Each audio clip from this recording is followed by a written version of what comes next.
වෙනතුනේ අපි පහුගිය දේශනාව නතර කරන්නට යෙදුනේ අයම්පිකෝ භික්කවේ ආනාපාන සති සමාධි කියන මේ වචනේ විස්තර කරමින් මේ කරුණ පැහැදිලි කරන තැන අපි සඳහන් කළා මේ උපන් අකුසල ධර්මයන් එකෙනෙහිම එතනදීම යටපත් කරන්න පුළුවන් තරම් ශක්තියක් මේ ආනාපාන සතිය තුල තියෙනවා කියලා.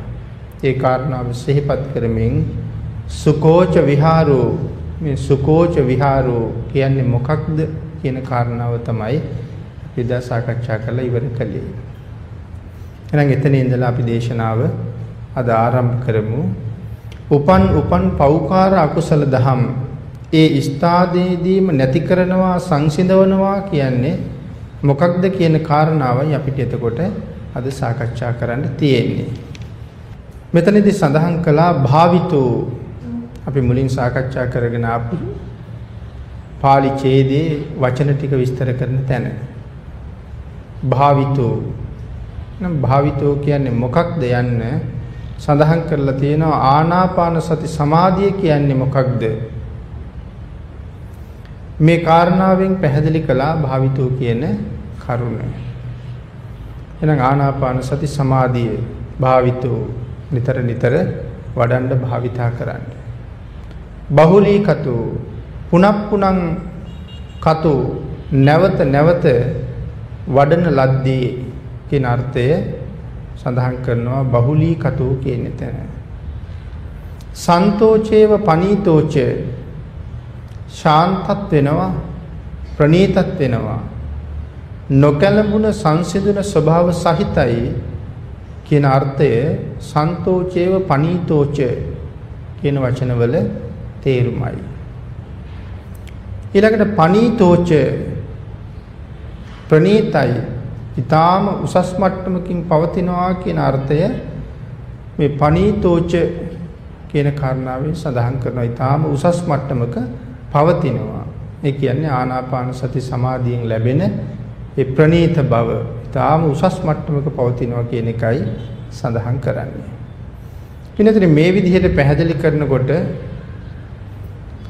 මේ කුමන කාරණාවක්ද පැහැදිලි කරන්නේ? එතකොට මේ ආනාපාන සති සමාධියේ කර්මස්ථානයේ තියෙන ප්‍රණීත බවයි මේ වචන වලින් පැහැදිලි කරලා තියෙන්නේ. ඊළඟට සඳහන් කරනවා මේ අසුබ නිමිත්ත පිළිබඳව. ආනාපාන සති කර්මස්ථානයේ තියෙන ප්‍රණීත බවයි අසුබ නිමිත්තේ කොයි විදිහේ ප්‍රණීත බවක් දරනවද කියන එක උදාහරණයකින් පැහැදිලි කරන්නයි මේ අසුබ නිමිත්ත ගැන සඳහන් කරන්නේ. එතන සඳහන් කරනවා කර්මස්ථානයේදී ප්‍රථම ධානය මට්ටමට ළඟා වෙන විට ශාන්තයි ප්‍රණීතයි.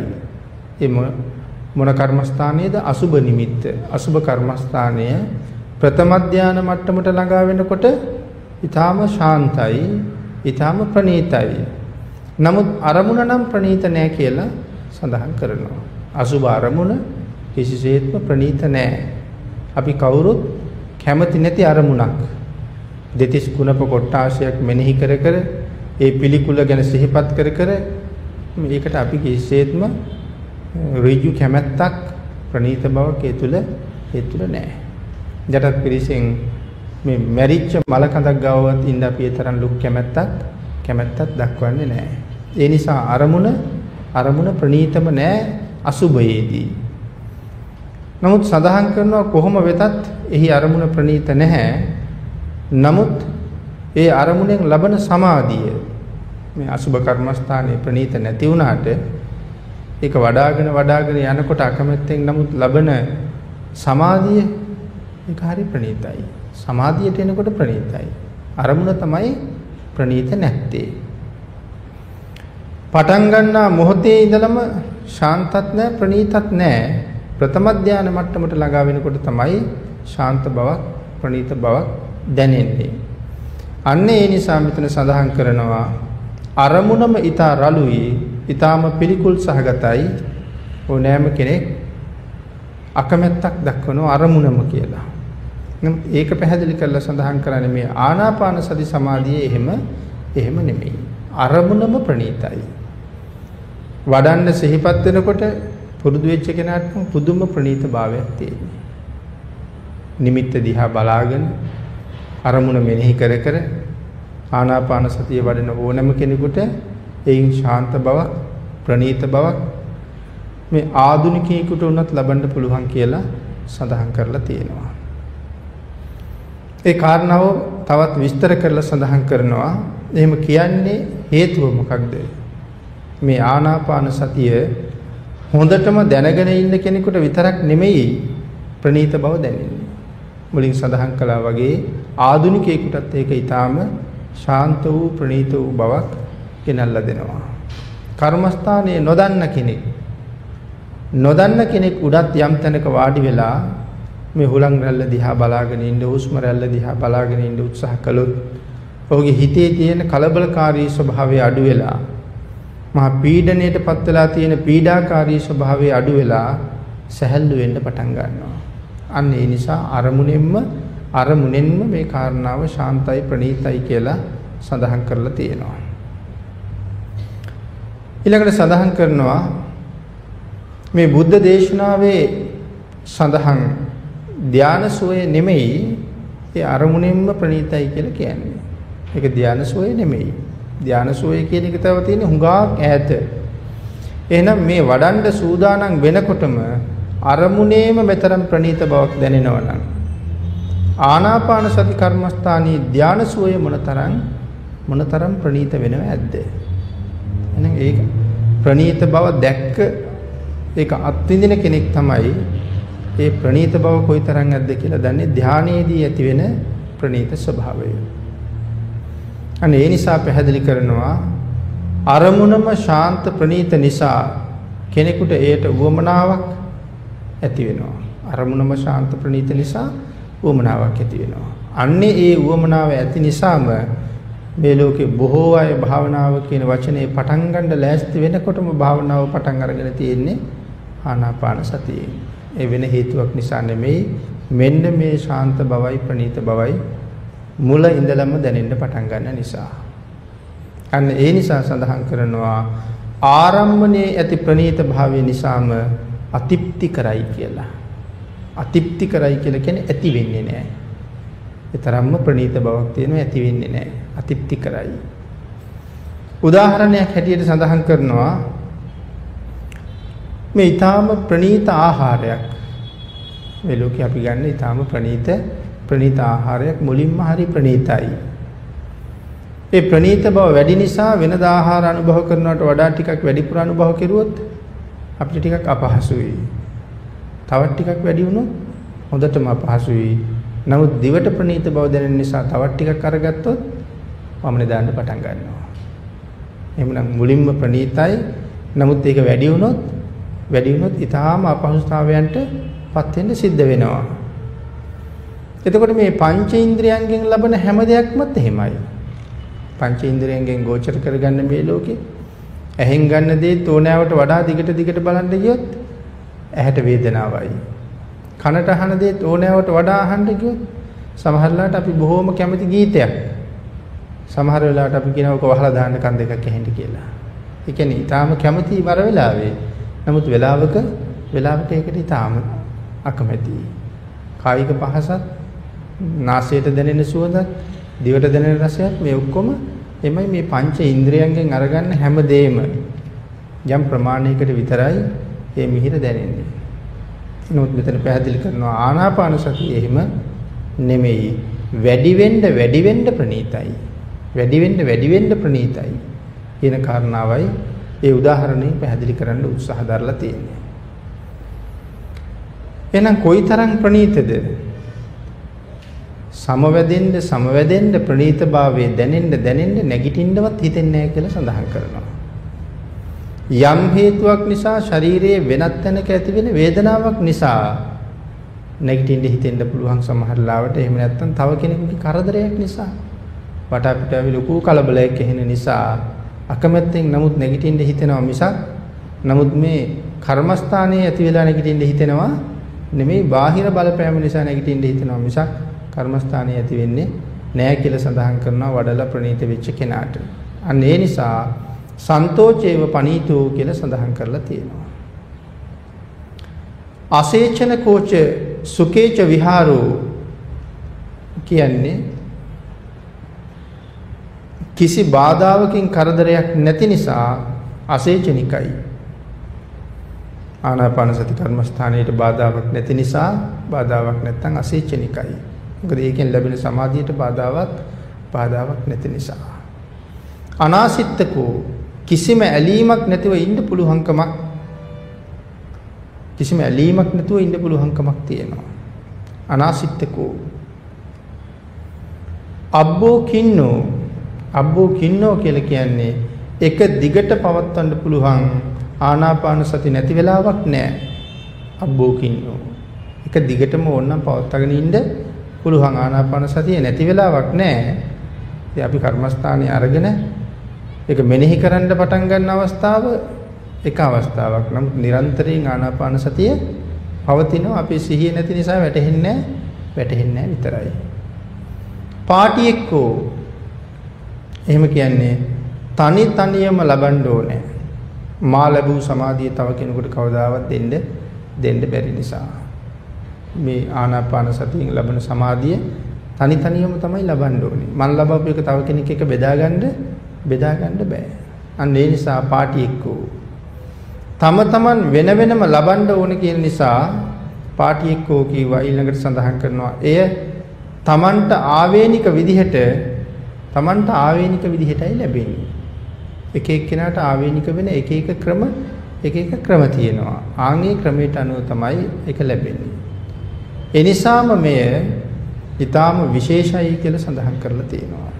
බාධා වලින් ඇලීම් වලින් තොරව එක දිගටම පවතින තනිවම ලබාගත යුතු සමාධියක් ප්‍රණීත බවක් එතන තියෙනවා කියලා පැහැදිලි කරනවා. තමන්ට කර්මානුරූපීව ආවේනිකයි. ඒ සඳහන් කළේ 100 දෙනෙක් වැඩුවොත් 100 දෙනාට වැඩෙන්නේ එක ආකාරයටයි.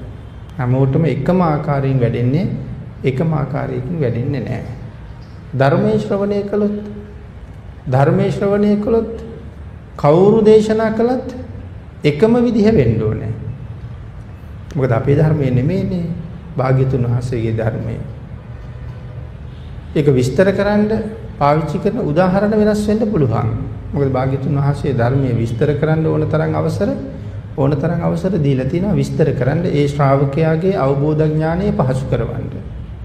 නමුත් බුද්ධ වචන ටික කවුරු කිව්වත් එකම වෙන්න ඕනේ. භාග්‍යතුන් වහන්සේගේ දේශනාව 10000ක් සාකච්ඡා කළත් එකම වෙන්න ඕනේ. ඒ වචන මාත්‍රයක්වත් වෙනස් වෙන්න බෑ. එක එක්කෙනා විස්තර කරන්න ගන්න උදාහරණේ විතරයි වෙනස් වෙන්නේ.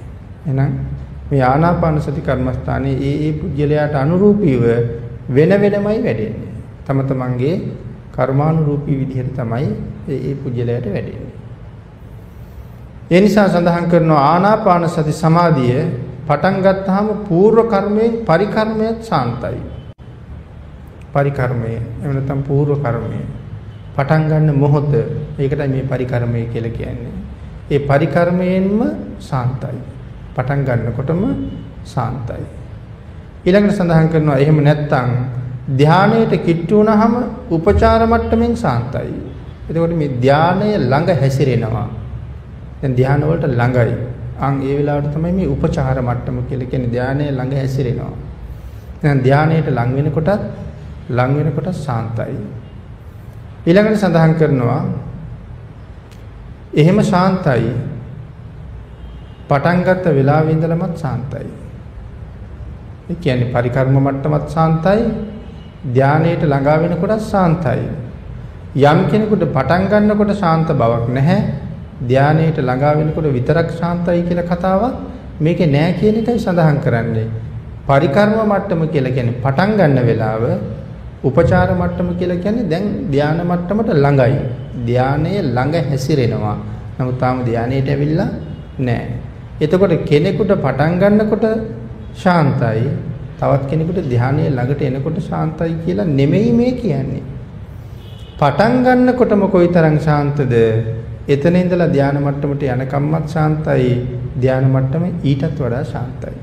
එන්න ශාන්ත වෙනවම වැඩි. කියන කාරණාවයි සඳහන් කරන්නේ. එක එක්කෙනාට කර්මානුරූපීව අරමුණු වෙන ආකාරය වෙනස්. ඒ අරමුණු වෙන ආකාරය වෙනස් වුණාට ශාන්ත බව හැමෝටම තියෙනවා. සමාධිය ලැබෙන්න ගත වෙන කාල වේලාවල් වෙනස් වෙන්න පුළුවන්.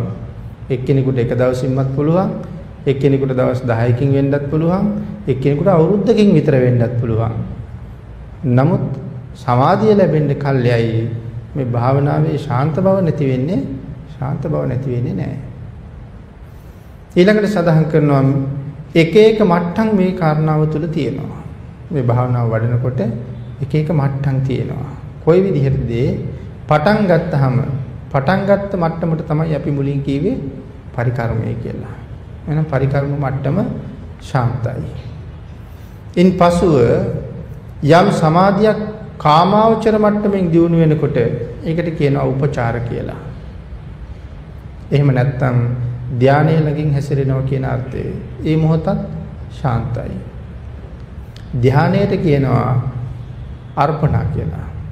අපි මේ වචන අහනවා පරිකර්ම මට්ටම, උපචාර මට්ටම, අර්පණා මට්ටම කියලා. එතකොට පරිකර්ම මට්ටම කියලා කියන්නේ පටන් ගන්න මට්ටම. පටන් ගන්නකොට තියෙන ප්‍රමාණය. උපචාර කියලා කියන්නේ ධානයට ආසන්නයි. අර්පණා කියලා කියන්නේ ධාන මට්ටම. එතකොට අපි මේ වචන ටික එහෙම පාවිච්චි කරාම දැනගන්න ඕනේ දැන් මේ කොතන ගැනද කියන්නේ. පරිකර්ම කියහම දැනගන්න ඕනේ මේ මුලින්ම පටන් ගන්න තැන. උපචාර කියහම දැනගන්න ඕනේ ධානයට ආසන්න මොහොත. අර්පණා කියලා කියන්නේ දැන් ධාන සෝය. එතකොට ආයේ ඉදිරියට තැනක අර්පණා කියන වචනේ සඳහන් කළොත් දැනගන්න ඕනේ ඒ කියන්නේ ධාන මට්ටම ගැනයි. උපචාර කිව්වොත් මේ ධානයට ළඟ හැසිරෙන ස්වභාවයයි. පරිකර්ම කියලා කිව්වොත් පටන් ගන්න ස්වභාවයයි කියලා මේ වචන තුනේ තේරුම හොඳට අපි මතක තියාගන්න ඕනේ. එහෙනම් මෙතන සඳහන් කරනවා ධානයට කියනවා මේ ධාන මට්ටම නැත්නම් අර්පණා කියලා. ආනාපාන සති සමාධිය මේ අනික් භාවනා වගේ නෙවෙයි පරිකර්ම උපචාර මට්ටමේ ඉඳලම ඊටාම ශාන්තයි, ඊටාම ප්‍රණීතයි. අර්පණා මට්ටම මේ සියල්ලටම වඩා ප්‍රණීතයි ධානයට ආවට පස්සේ. ඒකයි සඳහන් කරන්නේ අනික් භාවනා වගේ නෙමෙයි ඊටාම විශේෂයි කියලා. ඒ නිසාම මේ කාරණාව විශේෂ කාරණාවක් බවට පත් වෙනවා භාවනාවල් අතර. වෙන කිසිම භාවනාවක නැති සුවිශේෂී ලක්ෂණයක් ඒක. ස්වභාවේ නේව මధుරෝ. ඒ කියන්නේ මේ ආනාපාන සතිය ස්වභාවයෙන්ම මధుරයි. ඒ වෙනස් නෑ. ඒකේ ස්වභාවයම ආනාපාන සතියේ ස්වභාවයෙන්ම මිහිරි. ශාන්තයි කියන අර්ථයමයි. ස්වභාවේ නේව මధుරෝ. ඊළඟට සඳහන් කරනවා ආහාරයක මధుර බව සහ පෝෂණීය බව තියෙන එහි තියෙන ඕජා ගුණයත් එක්ක මధుර වෙන්නේ එහි තියෙන ඕජාව කියලා කියන්නේ පෝෂ්‍ය ගුණයත් එක්ක ඒ ආහාරයේ මිහිරි රසවත් ඕජවන්තයි කියලා ඒ නිසා සඳහන් කරනවා. ඊළඟට සඳහන් කරනවා මේ කැඳ මේ ආහාරය විස්තර කරන තැනක් මෙතන තියෙන්නේ. සමහරලාට කෙනෙකුට කැඳ කෝප ගණනාවක් බීවොත් එහෙම නැත්නම් කැඳ හැලියක් විතර බීවත් ආයෙ ටික වෙලාවක් යනකොට බඩගිනි එනවා. ඒ කියන්නේ ඕජවන්ත බව යම් ප්‍රමාණයයි තියෙන්නේ. කැඳවලට වඩා ගිතෙල් වල ඕජාව වැඩි කියලා සඳහන් කරනවා. එතකොට ඕජාව වැඩි කියලා කියවේ පෝෂ්‍ය පදාර්ථ ගුණය කැඳවලට වඩා ගිතෙල් වල තියෙනවා. එහෙනම් කැඳ හැලියක් බීපු කෙනෙකුට සමහර වෙලාවට බඩගිනි එන්න පුළුවන් පැය ගණනාවකින්.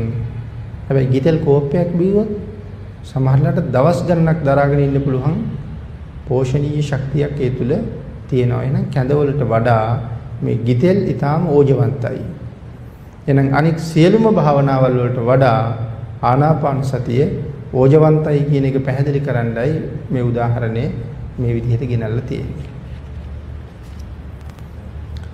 ඊළඟට සඳහන් කරනවා ආනාපාන සතියට සමවදින මොහොතක් පාසා කායික චේතසික සැප උපදිනවා කියලා. කායික සැපයත් උපදිනවා, චෛතසික සැපයත් උපදිනවා. සමවදින හැම මොහොතකම කයත් සූපත්, සිතවිලිත් සූපත්.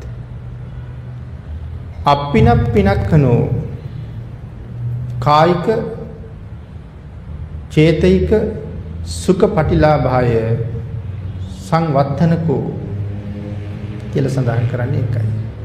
ඒ සැපය කයෙන් සහ හිතින් විඳින්න පහසු නිසා සුකෝච විහාරෝ කියලා විස්තර කරනවා. එහෙනම් මේ සුකේච විහාරෝ කියන කාරණාව අපි සෑහෙන තැන්වල කරුණු සහිතව පැහැදිලි කර මේ ආවේ පටන් ගත්තෙමත් අද එතනින්. නමුත් මේ එකම වචනය කී පොලකින් මිහිරි බව පැහැදිලි කරලා තියෙනවද?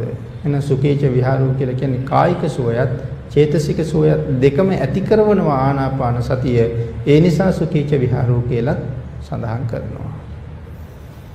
උපන් අකුසල ධර්මයන් කියලා කියන්නේ මේ අපිට භාවනාවෙන් ඉවත් කරන්න බැරි වූ අකුසල ධර්ම ඉපදුන ගමන්ම ඉවත් කරනවා කියලා සඳහන් කරනවා. සාමාන්‍ය ජීවිතේ ඉවත් කරගන්න බැරි වෙච්ච අකුසල්ද කියලා දන්නේ නැති දේවල්. අකුසල් නමුත් අපි අකුසල්ද කියලා දන්නේ නැහැ. අන්න එහෙම දේවල් මේ ආනාපාන සතියෙන් නිකම්ම ඉවත් වෙලා යනවා. මේ භාවනාව වඩනකොටම මනාව සිහියක් ඇති වෙන නිසා ඒ කරුණු නිකම්ම අකුසල් ඉවත් වෙන්න පටන් ගන්නවා. මොකද එතන ඉඳලා අපිට සිහිය වැඩෙනවනේ. සිහිය වැඩෙන විට මෙන්න අකුසලයක් හිතට ආව කියලා අවබෝධ කරගන්න තරම් ශක්තිය ලැබෙන්න පටන් ගන්නවා. ඒ නිසායි සඳහන් කරන්නේ උපන් අකුසල ධර්ම කියලා සඳහන් කළේ. ඉවත් කරන්න බැරි වූ අකුසල ධර්ම ඉපදුන ගමන්ම ඉවත් වෙනවා. සාමාන්‍ය ඉවත් කරන්න බැරි වෙච්ච මතක නැති හොයාගන්න බැරි වෙච්ච අකුසල් ඉපදෙනකොටම යටපත් කරන්න පුළුවන් ශක්තියක් මේ භාවනාවට තියෙන නිසා ඒක ඊටාම සුවිශේෂී වටිනාකමකින් යුක්තයි. ඊළඟට සඳහන් කරනවා මේ උපන් කියලා කියන්නේ දුරු කරන්න බැරි වුණ අකුසල දහම් කියලා සඳහන් කරනවා. දුරු කරන්න බැරි වුණා. ඒ කියන්නේ දන්නේ නැහැ. අකුසල් තියෙනවා දන්නේ නැහැ. අන්න ඒ අකුසල් අපේ හිතේ ඕන තරම් එහෙම දේවල් උපදිනවා. උදාහරණයක් හැටියට සඳහන් කරලා තියෙනවා. ඒ මොනවද කියලා. උදාහරණ හැටියට සඳහන් කරනවා ශ්‍රද්ධාව නිසා බණ අහන්න වාඩි වෙනවා. ශ්‍රද්ධාව තියෙන නිසා බණ අහන්න වාඩි වෙනවා. බණ අහලා සම්මා සංකප්ප, සම්මා දිට්ඨි ආදී මේ ගුණධර්ම යම් ප්‍රමාණයකින් අපි වර්ධනය කරගන්නවා. යහපත් කල්පනාවක්, යහපත් දැක්මක්, මෙතෙක් කල් තිබිච්ච වැරදි දෘෂ්ටීන් අතහැරලා නිවැරදි ධර්මයේ බාර අරගෙන අපි සම්මා දිට්ඨියේ පිහිටනවා. ඒ ප්‍රමාණය නිසා යහපත් වූ සීලයක් අපි සමාදන් වෙනවා. මේ අවබෝධය නිසාම අපි සීලයක් සමාදන් වෙනවා. මේ සීලය මම ආරක්ෂා කරනවා. ඒ සීලය සමාදන් වූ නිසා ඊටාම රළු ආකාරයෙන් තියෙන අකුසලයන්ගෙන් මිදෙනවා. ඒ සීලය සමාදන් වෙච්ච නිසා රළු අකුසලයන්ගෙන් මිදෙනවා කියලා කියන්නේ. සීලය සමාදන් වෙච්ච නිසා පාණාතිපාතාවෙන් වෙන් වෙනවා. අදින්නාදානාවෙන් වෙන් වෙනවා. පංචශීල සමාදන් වෙච්ච කෙනා ඒ සිල්පද පහෙන් මිදෙනවා. හරි රළු අකුසල් කියලා කිව්වේ. රළුයි කියලා කිව්වේ හරි බරපතලයි කියන නිසා. බොහොම බරයි, බරපතලයි. එහෙනම් මේ සිල්පද පහම හරි බරපතලයි. හේතුව මේ සිල්පද පහම කර්මපත හැටියටයි පැහැදිලි වෙන්නේ. එතකොට මොනවද කර්මපත කියලා කියන්නේ? නිරේට ගිහිල්ලා විපාක විඳින්න සිද්ධ වෙන දේවල් වලට කියනවා කර්මපත කියලා. එහෙනම් මේ සිල්පද පහම කර්මපත කියන තැන තමයි තියෙන්නේ. ඒ නිසා රළුයි, හරිම රළුයි කියලා සඳහන් කරන්නේ ඒකයි. එතකොට අටසිල් සමාදන් වෙච්ච කෙනා අර පහට අමතරව තව තුනක් ඒකට එකතු කරලා වීර්ය වඩනවා. නෑ මම පන්සිල් නෙමෙයි මම අටසිල් ආරක්ෂා කරනවා කියලා. එතකොට ඒක තවත් එක මට්ටමක්. නමුත් මනාව සද්ධාවෙන් සද්ධර්ම ශ්‍රවණය කරලා තමයි මේ සීල මට්ටම් පිළිබඳව අපි එහෙම දැනගෙන ඒ සිල් ආරක්ෂා කරන්න පටන් ගත්තේ. ඒ නිසා සඳහන් කරනවා සීලයක් සමාදන් වූ නිසා ඊටාම රළු ආකාරයේ තියෙන අකුසල ධර්මයන් යටපත් කරනවා. ඒ කාරණාව සඳහන් කළා මේ ප්‍රාණඝාතයෙන් වැළකීම ආදී කාරණාවත් එක්ක ද්වේෂය කියන ධර්මතාවයත් අපෙන් නැති වෙනවා. ප්‍රාණඝාතයෙන් වළකිනවත් එක්කම ද්වේෂය කියන ධර්මතාවයත් නැති වෙනවා. මෝහය කියන ධර්මතාවයත් නැති වෙනවා. මොකද ප්‍රාණඝාතයක් කරන්න බෑනේ දේශසිතක් නැතුව. ඒකාන්තයෙන් දේශසිතක් උපදිනවා. එහෙම නැත්නම් ප්‍රාණඝාත කරන්න බෑ. එතකොට ප්‍රාණඝාතයෙන් වැළකුණා කියලා කියන්නේ ඒ ද්වේෂයෙන්ුත් වැළකුණා. මෝහයෙන්ුත් වැළකුණා. සමහරවිට එතන ලෝභසිතකුත් තියෙන්න පුළුවන්. කෙනෙක් මාංශය උදෙසා සතෙක් මරන්න එළවගෙන යනකොට එතන ලෝභසිතකුත් තියෙනවා මේ මාංශය උදෙසා. එතකොට ද්වේෂයක් තියෙනවා, ලෝභයක් තියෙනවා, මෝහයක් තියෙනවා. දැන් ප්‍රාණඝාතය කරන්නේ නැහැ කියලා සමාදන් වුණාට පස්සේ ඒ තුනම ඒ කාරණාව සම්බන්ධයෙන් උපදින ඒ ලෝභ දේශ මොහ කියන තුනම නැති කරලා දාලායි තියෙන්නේ. නමුත් සමාදන් වුණේ ලෝභය නැති කරනවත්, දේශය නැති කරනවත්, මෝහය නැති කරනවත් කියලා නෙමෙයි, සත්තු මරන්නේ නැහැ කියලායි සමාදන් වුණේ. එතකොට මේ සිල්පදේ යටතේ තව බොහෝ අකුසල ධර්මයන්ගෙන් අපි ඈත් කරනවා. අන්න ඒ කාරණාවේදී පැහැදිලි කරනවා මේ රළු අකුසල ධර්මයන් යටපත් කරනවා කියලා. ඒත් එක බොහෝ දේවල් නැති කරලා දානවා. ඒකේ තියෙන ප්‍රතිලාභය එහෙම වුණොත් ඒ ප්‍රාණඝාතයෙන් වැළකීම කියන කාරණාවම සඳහන් කළොත් ප්‍රතිලාභ පැහැදිලි කරනවා මේ මොහොතේ සමාදන් වුණොත් දිවි හිමියෙන් ප්‍රාණඝාතයෙන් වළකිනවා කියලා. ඒ මොහොතේ ඉඳලා ඒ අකුසල කර්මයේ වෙනුවෙන් මට නිරයට යන්න තියෙන අවස්ථාවල් වැළකිනවා. සමාදන් වෙච්ච මොහොතේ ඉඳලා එතනින් එහාට මේ අකුසල කර්මයෙන් නිරයට යන්න තියෙන අවස්ථාව නැතුව යනවා. මොකද මම සමාදන් වෙච්ච තැන ඉඳලා ඒ අකුසලය කරන්නේ නැහැ. එතකොට ඒක දිගින් දිගට ප්‍රගුණ කරාම එහෙම ප්‍රගුණ කරාම අපට සැලසෙන ආරක්ෂාව අපිටවත් හිතා ගන්න බැරුව යනවා. අපි බුදුරජාණන් වහන්සේ ගිජුකුළු පර්වතයේ පාමුල සක්මන් කරන වෙලාවේ දේවදත්ත ස්වාමීන් වහන්සේ මහ ගලක් පෙරළුවා. පොඩි ගලක් නෙමෙයිනේ, විශාල ගලක්. ඔබට මට යම් ප්‍රමාණයක ගලක් රෝල් කරන්න පුළුවන් නම් ඒ වගේ 60-70 ගුණයකටත් වඩා විශාල ගලක් තමයි උන්වහන්සේ පෙරලන්නේ. හේතුව උන්වහන්සේට අපිට වඩා ශක්තිය තිබුණ නිසා. දේවදත්ත ස්වාමීන් වහන්සේට 75 දෙනෙකුට වඩා ශක්තිය තියෙනවා. මිනිස්සේ කෙටියට නිකම් පෙරුණාට 75 දෙනෙකුට වඩා ශක්තිමත්. එහෙමනම් එවන් ශක්තිවන්තයෙක් පෙරලන ගලක් තමයි උන්වහන්සේ රෝල් කරගෙන එන්නේ. ඒකයි භාග්‍යතුන් වහන්සේගේ ඇඟට පෙරලන්නේ. නමුත් මගදී මේ ගල නතර වෙනවා. තවත් ගල් දෙකක් මේ මහ කළු ගලෙන්ම පණ නැගිලා මේ ගල නතර කර ගන්නවා. පස්සේ වෙලාවේ භික්ෂුන් වහන්සේලා මේ කාරණාව කතාවට ලක් වෙනවා. බුදුරජාණන් වහන්සේගෙනුත් අහනවා ස්වාමීනි ගල පෙරළුන්නේ නැත්තේ ඇයි? භාග්‍යතුන් වහන්සේ සඳහන් කරනවා ඒ කාරණාව පිළිබඳව සිතවිලි මාත්‍රයක්වත් මා තුළ තිබුණේ නැහැ. දේවදත්ත ගලක් පෙරලනවාද කියලා මම අදිෂ්ඨාන කරලා බලලා තිබුණෙත් නැහැ. මට අද මේ වාගේ හානියක් වෙයිද කියලා මට කල්පනා කරන්න දෙයක් තිබුණෙත් නැහැ. එහෙනම් ගලක් පෙරලලා තියෙනවා. නමුත් ගල මගේ ඇඟට ආවෙත් නැහැ.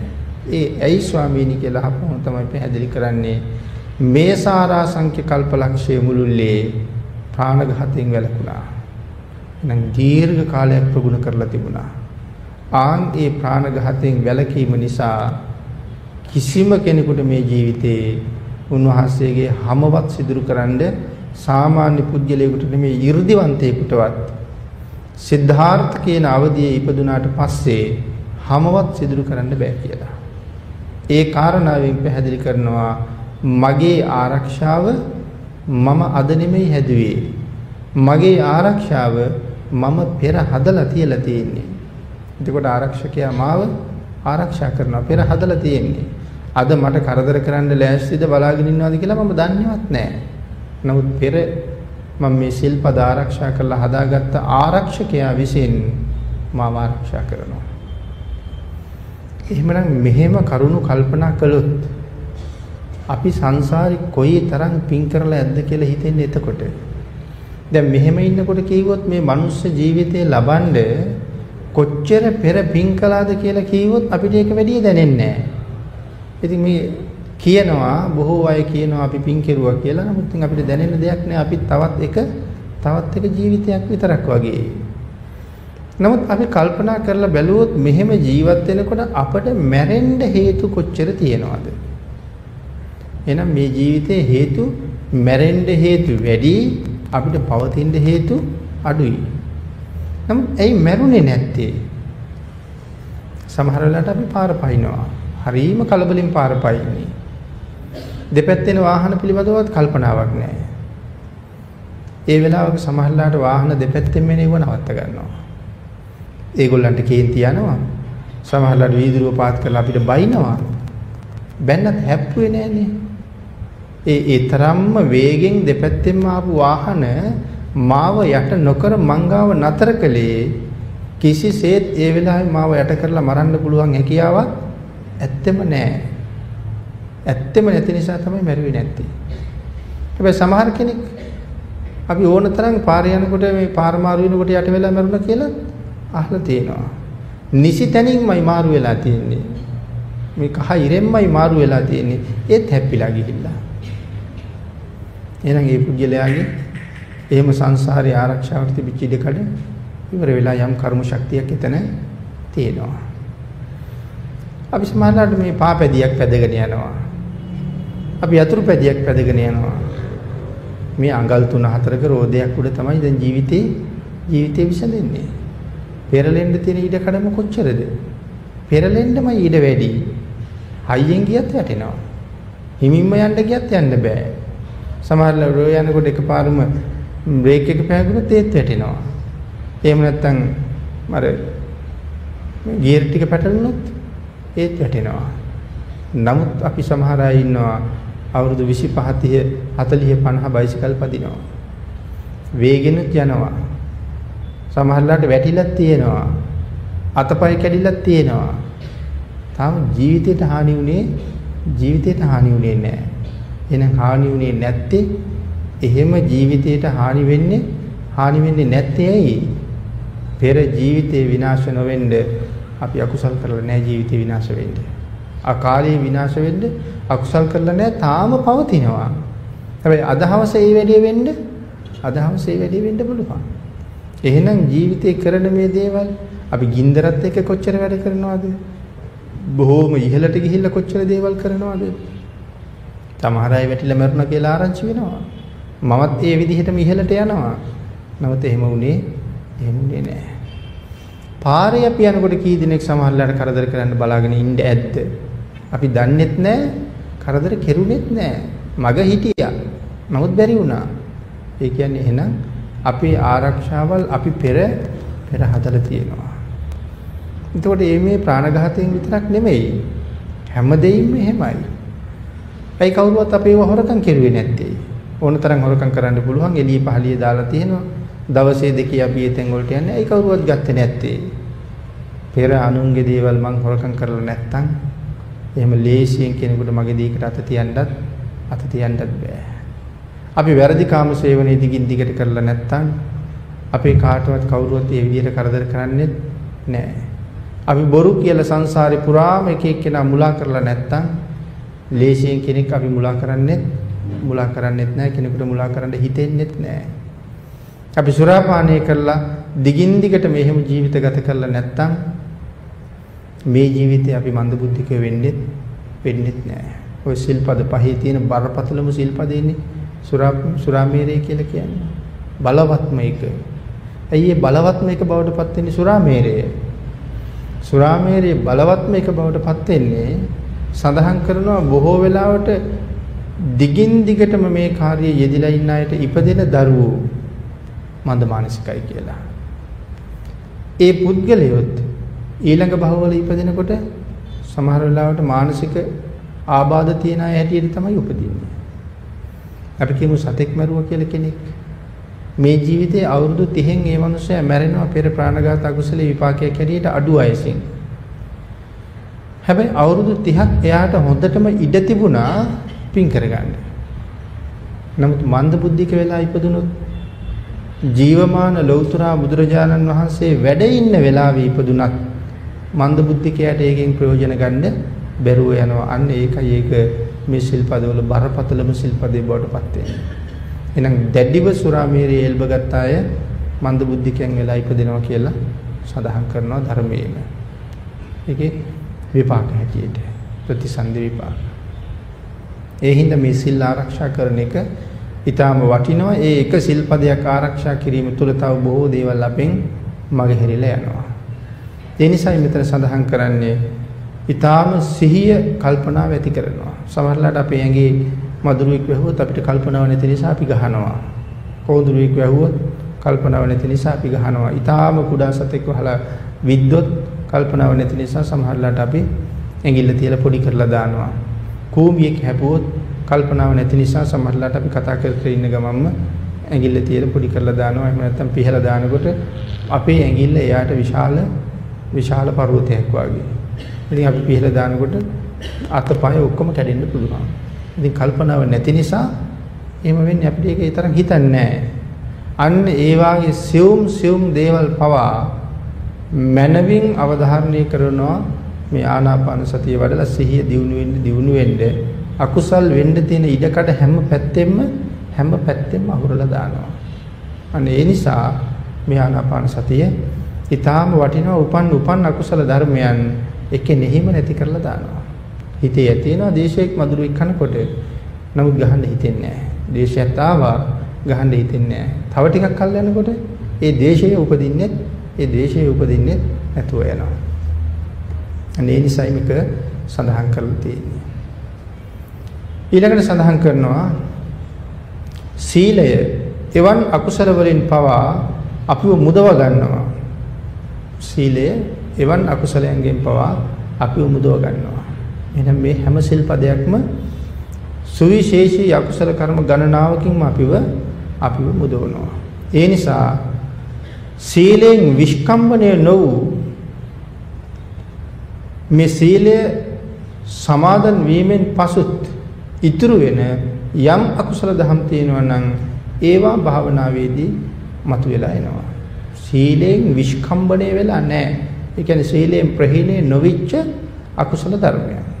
මොනවද සීලෙන් ප්‍රහීණය නොවිච්ච අකුසල ධර්මයන් කියලා කියන්නේ? ඊර්ෂියා කෙරුවොත් අපි කාට හරි ඊර්ෂියා කරනවා. පන්සිල් කැඩෙනවද? පන්සිල් කැඩෙන්නේ නැහැ. ඊර්ෂියා කෙරුවා කියලා පන්සිල් කැඩෙන්නේ නැහැ. අපි හොඳට පන්සිල් ආරක්ෂා කරගෙන ඉන්නවා. අපි ගිහිල්ලා අපේ අම්මත් එක්ක එකට එක කියනවා. පන්සිල් කැඩෙන්නේ නැහැ එහෙම වුණා කියලා. අම්මත් එක්ක එකට එක කිව්වා වෙනම අකුසලයක් පිරෙන බව ඇත්ත. ඒ වුණාට පන්සිල් කැඩෙන්නේ නැහැනේ. හිතලා බලන්නකො මේ අම්මත් එක්ක එකට එක කිව්වා කියලා පන්සිල් කැඩෙන්න පැත්තක් තියෙනවද කියලා? පන්සිල් කැඩෙන්න පැත්තක් ඇත්තම නැහැ. හැබැයි අම්මත් එක්ක එකට එක කියන එක පව් නැද්ද? අකුසල. ඊර්ෂ්‍යා කරන එක අකුසලයක්. කේන්ති ගන්න එක අකුසලයක්. ඒ වුණාට සිල්පද පහෙන් එකක්වත් කැඩිලා නැහැ. අන්න ඒකයි මෙතන සඳහන් කරන්නේ සීලෙන් විස්කම්බණය නොවූ අකුසල ධර්මයන් මේ සීලය සමාදන් වීමෙන් පසු ඉතුරු වෙනවා. සීලෙන් විස්කම්බණය වෙන්නේ නැහැ. සීල් සමාදන් වීමෙන් පසු ඉතුරු වෙනවා. යම් අකුසල දහමක් තියෙනවා නම් එහෙම ඉතුරු වෙලා අන්න ඒවා භාවනාවේදී මතු කරලා පෙන්නනවා. භාවනාවේදී ඒක මතු කරනවා. අන්න ඒ සිහිය උපදින නිසා දේශ සහගත සිතටවත් ඊර්ෂ්‍යා සහගත සිතටවත් අපි යන්නේ වහල් වෙන්නේ නැහැ. එතකොට කවුරු එක කතා කරුවත් ඊටාම සිහි කල්පනාවෙන් කතා කරනවා. අන් අයට වචනය කියන්න ගියත් ඒ වචනයෙන් අරයාගේ හිත රිදෙයිද පෑරෙයිද මට ලාභයක් පාඩුවක් නුනත් කාගේවත් හිත පාරන්නේ නැහැ. ඒ වගේ පුදුමාකාර නිමිච්ච පුජ්‍යලයක් නිර්මාණය කරනවා මේ භාවනාව තුළින්. ඊළඟට සඳහන් කරනවා මේ භාවනාවේදී අකුසල් මතුවෙනවා කියලා සඳහන් කළා. ඒ මතුවෙනකොට ඒ වෙලාවෙම ආනාපාන සති සමාධියෙන් ඒක විනාශ කරන්න පුළුවන් කියලා. කොහොමද ඒක විනාශ කරන්න පුළුවන් කියලා කියන්නේ? මට සිහිය එනවනේ. එතකොට දේශයට පවතින ඉඩ නැහැ. දේශයක් ඇති වුණා හඳුනගත්තා එතනම යටපත් කරගත්තා. සිහිය තියෙන නිසා. එහෙනම් ආනාපාන සති සමාධියෙන් ඒ අකුසල කර්මයන් උපදිනකොටම යටපත් කරනවා. උපදිනකොටම ප්‍රහීණය කරනවා. අන්න ඒකයි සඳහන් කළේ උපන් අකුසල ධර්මයන් එකෙනෙහිම යටපත් කරවලා ප්‍රහීණය කරවීමේ ශක්තියක් මේ භාවනාවට තියෙනවා කියලා අපි මෙච්චර වෙලා සාකච්ඡා කළේ ඒකයි. ඊළඟට සඳහන් කරනවා අන්න ඒ නිසා මේ කියන්නේ උපන් අකුසල ධර්මයන් එකෙනෙහිම ඒ ෂණයේම විනාශ කරනවා කියලා කොහොමද? ඨානසෝ අන්තර්ධාපේති. කනේ මේව අන්තර්ධාපේති. ඨානසෝ අන්තර්ධාපේති. කනේ මේව අන්තර්ධාපේති. වික්කම්බෝති ූපසමේති. මනාකොට උපසමනය කරයි සංසිඳවයි. කනේ මේව අන්තර්ධාපේති. ඒ ෂණයේම අතුරුදහන් කරලා දානවා. වික්කම්බෝති උපසමේති. මනාකොට උපසමනය කරලා දානවා කියලා කියන්නේ සංසිඳවලාම දානවා ඒ කාරණාව. ආයෙ මතු කරන්නේ නැහැ. පස්සේ වෙලාවකත් මතු වෙයි. සිහිය මදි නිසා මතු වෙනකොටම සිහිපත් වෙනවා. ඒකට ඒ මොහොතේ ආයෙ උපදින්න දෙන්නෙම නැහැ. ක්‍රමක්‍රමයෙන් සිහිය වැඩි කරලා මේ අකුසල කර්මයන් ඇති වෙන්න හදනකොටම දැනගන්නවා අකුසලයක් එන්නේ කියලා. එතනම යටපත් කරනවා. නිබ්බේද භාගියෙන්තා නිර්මාණයට යොමු වී ඇති නිසා නිබ්බේද භාගියෙන්තා නිර්වාණයට යොමු වී ඇති නිසා අනුපූර්ව ආර්ය මාර්ගයේ දියුණුවට પ્રાપ્ત වීමෙන් සමුච්ඡේදනය කරන්න පුළුවන්. නිර්වාණයට යොමු වෙලා ඇති නිසා අනුපූර්ව ආර්ය මාර්ගයේ දියුණුවට પ્રાપ્ત වීමෙන් සමුච්ඡේදනය කරන්න පුළුවන් කියලා සඳහන් කරනවා. ඒ කියන්නේ සහ මුලින්ම කෙලෙස් සංසිඳවන්න පුළුවන්කම ඇති වෙනවා කියන එකයි. සහ මුලින්ම කෙලෙස් සංසිඳවන්න පුළුවන්කම ඇති වෙනවා. පටිපස්සම් භෝති කියලා කියන්නේ හාත්පසින් සංසිඳවනවා කියන අර්ථයයි.